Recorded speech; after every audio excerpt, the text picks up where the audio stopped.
মধ্যপ্রাচ্যের আকাশে স্যাটেলাইট ছবিতে এমন এক ধরনের বিমান উড়তে দেখা গেছে যে বিমান এর আগে মধ্যপ্রাচ্যের আকাশে কখনোই দেখা যায়নি। এমনকি মধ্যপ্রাচ্যে এর আগে আন্তর্জাতিক আকাশসীমায় যত দেশ মহড়া চালিয়েছে তাদের কাছেও এ ধরনের বিমান দেখা যায়নি। এই ঘটনার পর থেকে আমেরিকা, ইসরায়েল সহ পুরো মধ্যপ্রাচ্য নড়েচড়ে বসেছে। কারণ বিমানের আকার এবং গঠন দেখে বোঝা যায় এটি কোনো সাধারণ বিমান নয়। ইরান সাগরের কাছাকাছি এলাকায় উড়তে থাকা এই বিমানের পেছনে এমন একটি শক্তিশালী দেশের সমর্থন রয়েছে যাকে সরাসরি চ্যালেঞ্জ করার সাহস এখনও খুব কম দেশেরই রয়েছে। এই বিমানটি নিয়ে এত আলোচনা হওয়ার প্রধান কারণ হলো এটি চীনের বিখ্যাত H-6K বোমারু বিমানের মতো দেখতে, আর এর আরও আধুনিক সংস্করণ হলো H-6N। এগুলো চীনের তৈরি দীর্ঘপাল্লার বোমারু বিমান। দেখতে অনেকটা সাধারণ বড় বিমানের মতো হলেও এর ভেতরে এবং বাইরে এমন অনেক আধুনিক প্রযুক্তি বসানো রয়েছে যা পুরো মধ্যপ্রাচ্যের ঘুম হারাম করে দেওয়ার জন্য যথেষ্ট। চীন সবসময় নিজেদের সামরিক পদক্ষেপ চুপচাপ নিয়ে থাকে, তাই চীন কখন কী ধরনের পরিকল্পনা করছে সেটি অনেক সময় আগেভাগে বোঝা কঠিন হয়ে যায়। তাই ইরানের আকাশে যদি চীনের এমন কোনো বড় সামরিক বিমান দেখা যায় তাহলে সেটি নিয়ে আলোচনা হওয়াটা অস্বাভাবিক নয়। শিয়ান H-6K কোনো সাধারণ যুদ্ধবিমান নয়। বিমানের দৈর্ঘ্য প্রায় 112 ফুট এবং ওজন প্রায় 37 টন। এছাড়া এটি একসঙ্গে প্রায় 12 টন পর্যন্ত ক্ষেপণাস্ত্র ও গাইডেড বোমা বহন করতে পারে।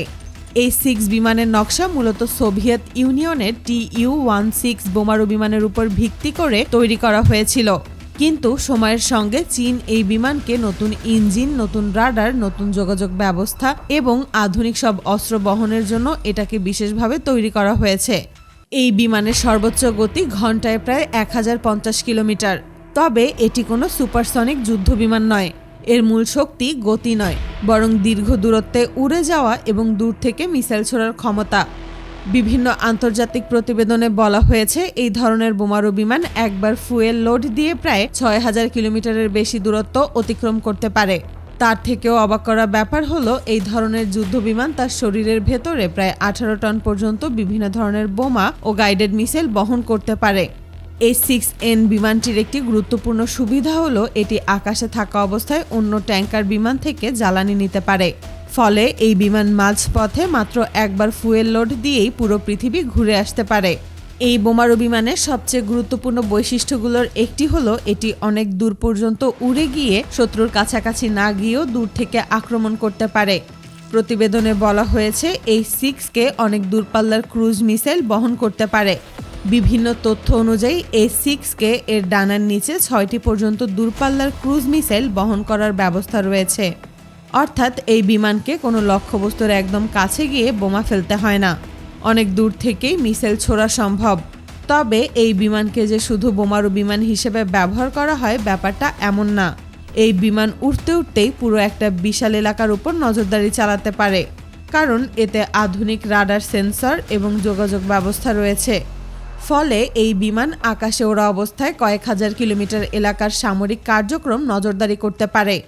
কোথায় কোন বিমান উড়ছে, সমুদ্রের কোথায় কোন যান চলাচল করছে কিংবা কোথায় কতগুলো মিলিটারি গাড়ি চলাচল করছে এগুলোর তথ্য সংগ্রহ করতে পারে। অনেক বিশেষজ্ঞ ধারণা করছেন এই বিমান সকল তথ্য ইরান বা চীনের মিলিটারি ঘাঁটিতে পাঠিয়ে দিতে সক্ষম। আরেকটি গুরুত্বপূর্ণ বিষয় হলো এই বিমানের যোগাযোগ ও নেভিগেশন ব্যবস্থা। বিভিন্ন প্রতিবেদনে বলা হয়েছে এই বিমান চীনের নিজস্ব স্যাটেলাইট সিগন্যাল ব্যবহার করে চলে। ফলে এই বিমানের সিগন্যাল হ্যাক করা বা জ্যাম করা শত্রুপক্ষের কাছে প্রায় অসম্ভব। সবথেকে অবাক করা ব্যাপার হলো যে সকল দেশ বুঝতে পারছে এটা চীনের বিমান হতে পারে তারাও এই বিমানটি থামানোর ব্যাপারে কোনো পদক্ষেপ নিচ্ছে না। কারণ পুরো পৃথিবী খুব ভালো করেই জানে এই বিমান থামাতে গেলে চীন সেটাকে সরাসরি তাদের জন্য চ্যালেঞ্জ হিসাবে নিতে পারে, যার ফলাফল মোটেও সহজ কিছুই হবে না। তাই যদি সত্যি ইরানের আকাশে এই ধরনের চীনা বোমারু বিমান উড়ে থাকে তাহলে ইরানের আকাশ প্রতিরক্ষা ব্যবস্থা আরও শক্তিশালী হয়ে উঠবে।